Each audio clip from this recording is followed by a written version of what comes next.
A quaint two-story house, now the scene of a horrific quadruple. It was inside this residence that the suspect posted the gruesome details of the alleged crimes online.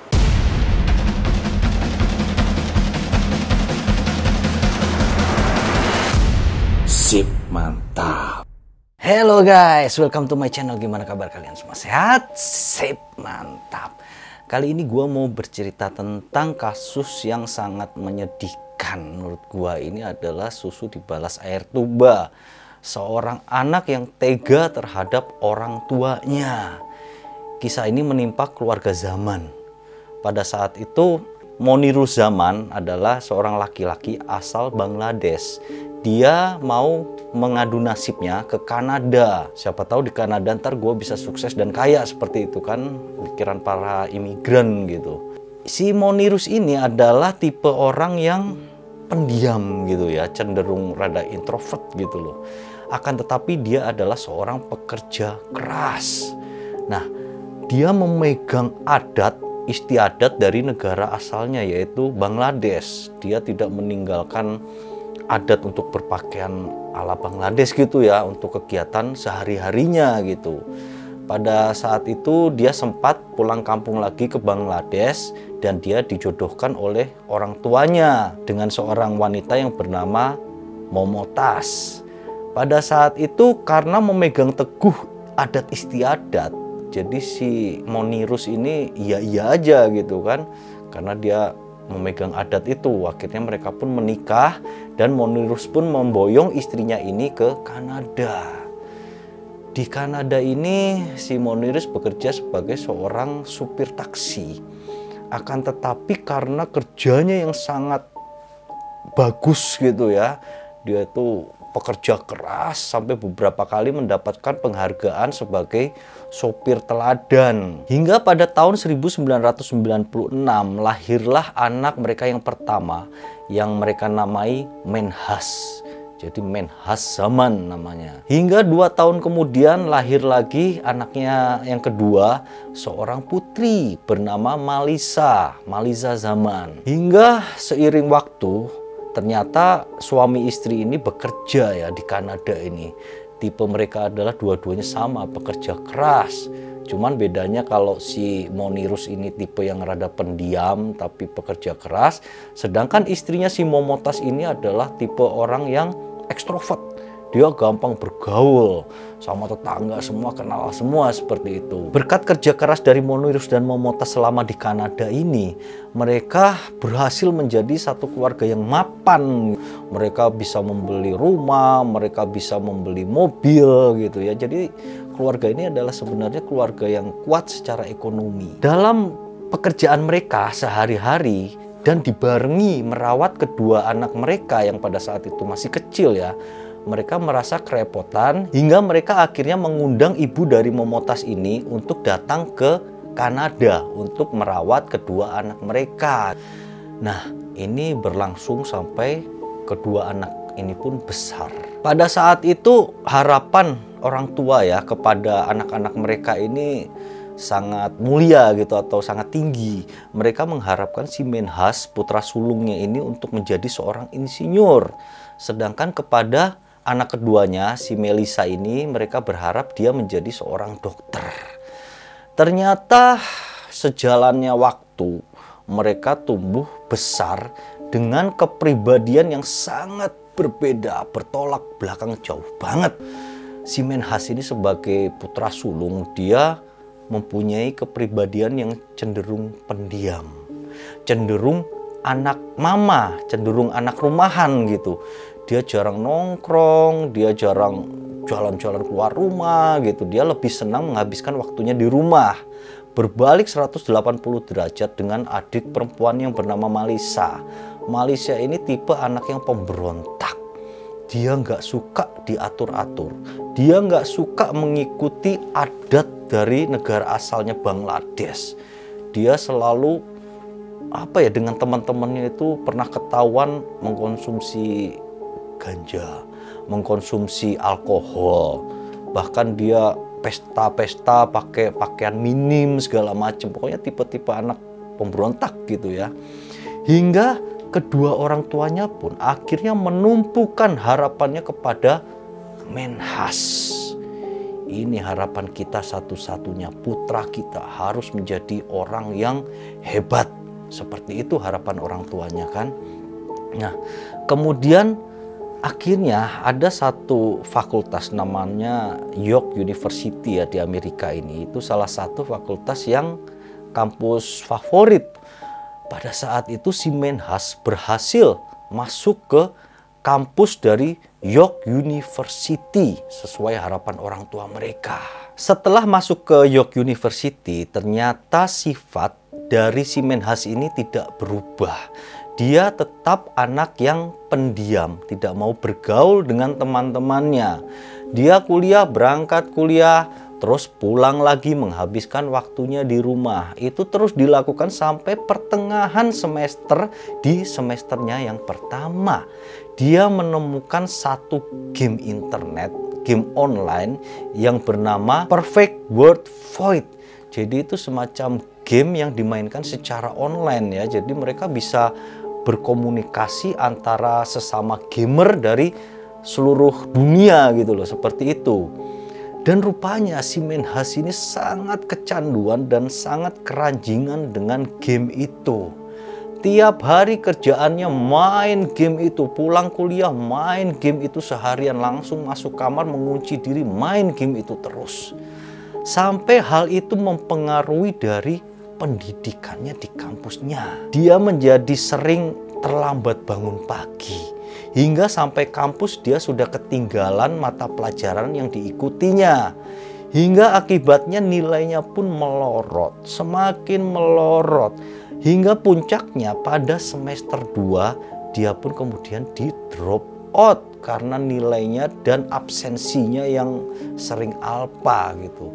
Dia di drop out dari York University. Drop out ini merupakan pukulan kejiwaan atau psikis yang sangat telak yang dialami oleh Menhas. Menhas ini menjadi anak yang depresi, menjadi anak yang panik gitu. Gua mesti bilang apa ke orang tua gua, karena dia sadar bahwa dia adalah tumpuan dari keluarganya. Sampai kemudian dia kan bingung ya, wah gimana nih terusan. Akhirnya dia membuat sandiwara bahwa dia ini sedang tetap kuliah gitu di York University. Dia tidak bilang ke orang tuanya bahwa dia di drop out. Tiap pagi dia terus berangkat kuliah seperti biasa. Itu dia memang benar berangkat ke kampusnya. Tapi di kampusnya dia cuma nongkrong doang di kantin, nongkrong doang di taman kampusnya gitu kan. Sampai itu dilakukan selama 4 bulan. Dia begitu terus selama 4 bulan. Kemudian setelah itu Menhas ini tidak pergi dari rumah ini ke kampus, enggak lagi. Tapi dia mulai ke mall-mall. Dia mulai nongkrong di rumah makan yang ada wifi-nya. Dia nongkrong seharian di situ sampai pukul jam kuliahnya beres. Begitu jam kuliah beres dia pulang gitu. Nah, di kafe-kafe itu ya yang ada wifi-nya itu yang dilakukan adalah membuka laptop terus main game online lagi. Itu yang dilakukan setiap hari. Hal itu berlangsung selama 4 tahun. 4 tahun tepatnya sampai tahun seharusnya si Menhas ini sudah lulus kuliah. Pada saat itu dia berusia 23 tahun. Dan itu adalah tahun 2019. Nah, orang tua dari Menhas ini mengetahui bahwa ini adalah saatnya untuk anaknya ini lulus kuliah atau wisuda. Mereka pun menanyai kepada Menhas ini, kapan kamu di wisuda? Menhas ini menjawab, belum ada kabar dari kampus gitu kan. Dia menjawab gitu terus. Sampai akhirnya karena didesak terus, hingga Menhas pun bilang bahwa saya akan diwisuda nanti pada tanggal 28 Juni tahun 2019. Kemudian waktu berlalu sampai mendekati hari H wisudanya gitu ya.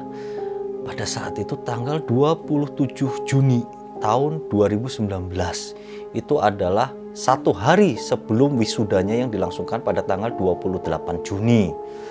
Pada saat itu hari-hari sebelum 27 Juni ini si Menhas mengalami perasaan karena panik gitu ya. Jadi apapun yang dimakan itu rasanya nggak enak, sakit perut.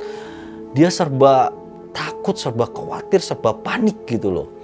Kemudian pada tanggal 27 Juni akhirnya dia memutuskan satu keputusan yang sangat mengerikan. Pada sore hari tanggal 27 Juni dia mengambil sebilah linggis besi.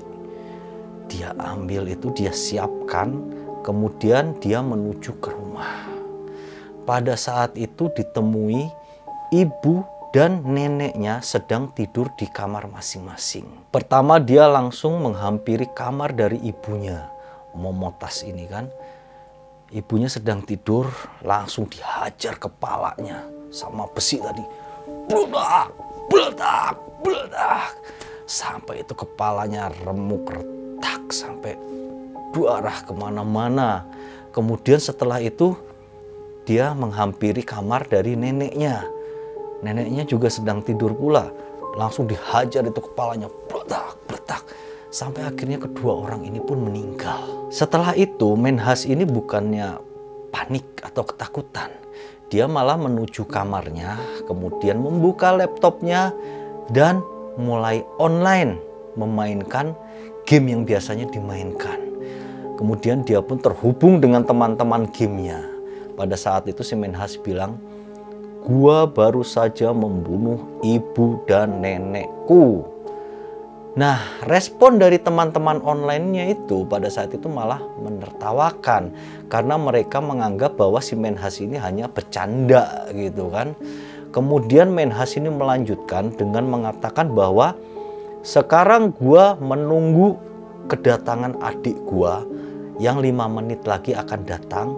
Dan 1 jam lagi kedatangan dari bapak gua. Hingga 15 menit kemudian adiknya Malisa ini yang bekerja di supermarket itu datang. Begitu buka pintu masuk ke dalam rumah, langsung dari belakang disikat sama linggis itu oleh si Menhas. Bledak, bledak. Adiknya pun langsung meninggal dunia, langsung terkapar bersimbah darah di ruang tamu. Setelah itu kembali si Menhas ini bermain online lagi, melanjutkan kan. Hingga ditunggu-tunggu bapaknya nggak datang. Ternyata datangnya jam 12 malam. Bapaknya pada saat itu ternyata lembur sampai jam 12 malam. Karena takut si bapaknya mengetahui mayat dari adiknya yang berada di ruang tamu. Nah, Menhas ini menghampiri bapaknya yang sedang memarkir mobilnya di garasi. Dia langsung nyamperin bapaknya. Begitu bapaknya keluar dari mobil tanpa babi bu, tanpa berlama langsung disikat kepala bapaknya lagi. Bletok, bletok, bletok. Sampai bapaknya pun terkapar dan meninggal. Setelah itu Menhas pun kembali menuju kamarnya. Dia kembali online game tadi dan mengatakan kepada teman online-nya itu bahwa gua baru saja menghabisi seluruh keluarga gua. Kembali teman-temannya ini nggak percaya. Si Menhas pun kemudian moto keluarganya itu, jenazahnya semua difotoin semua, kemudian diunggah ke internet. Pada saat itu teman-temannya langsung kaget, wah ternyata benar si Menhas ini baru menghabisi keluarganya gitu kan. Menhas ini melanjutkan lagi bahwa dia bilang, gua akan menemui mantan pacar gua untuk yang terakhir kalinya gitu. Nah, di situ teman-temannya online si Menhas ini pun takut kalau si Menhas ini mau membunuh mantan pacarnya lagi. Hingga mereka pun saling DM, kemudian membentuk satu grup percakapan yang bernama Discord ya. Di situ mereka membahas apa yang akan mereka lakukan terhadap Menhas ini. Mereka pun kemudian melacak alamat dari Menhas ini, melacak IP addressnya. Karena kan kalau online itu mereka nggak tahu ya si A ini tinggalnya di mana, si B di mana, mereka pada nggak tahu gitu loh. Mereka berusaha melacak jejak digital dari Menhas ini. Nggak ketemu. Sampai akhirnya ada seorang gamer online dari Toronto, Kanada itu menemukan data dari akun PayPal si Menhas ini. Berdasarkan akun PayPal ini akhirnya dia mendapatkan alamat dari Menhas. Hingga dia pun melaporkan hal ini kepada kepolisian. 12 jam pasca pelaporan dari orang itu, polisi pun langsung mendatangi rumah dari Menhas. Mereka menemukan mayat dari Malisa berada di ruang tamu, udah bersimbah darah. Mereka juga menemukan mayat dari ayah Menhas ini bersimbah darah di garasi. Kemudian sampailah mereka ke kamar dari Menhas. Pada saat itu kamar didobrak oleh kepolisian. Si Menhas pun kaget, kemudian dia sempat menulis kepada teman-teman online-nya bahwa polisi sudah datang. Selamat tinggal kawan-kawan. Itu kata Menhas terakhir. Kemudian Menhas pun langsung ditangkap oleh polisi. Dia digelandang ke kantor polisi. Dia ditahan. Sampai pelaksanaan sidang itu dilakukan pada tahun 2020 kemarin ini. Di sidang itu dia diputuskan bersalah. Jadi tidak ada dakwaan yang meringankan dia sama sekali gitu. Dia diputuskan bersalah dengan hukuman penjara selama 25 tahun plus hukuman penjara selama 15 tahun. Jadi total adalah 40 tahun ya hukuman penjara. Itulah kisah dari keluarga Zaman yang sangat menyedihkan gitu. Dalam hal ini menurut kalian siapa yang pantas disalahkan gitu? Apakah bapaknya yang terlalu menuntut anaknya hingga anaknya merasa tertekan oleh tuntutan keluarganya, atau anaknya aja yang error gitu kan? Kalian tulis ya pendapat kalian di komentar. Semoga ada hikmah yang bisa kita ambil dari kisah Menhas Zaman ini. Mungkin segitu dulu untuk kisah kali ini. Semoga dapat mengisi waktu kalian saja. Terima kasih atas waktu kalian. Thank you and see you.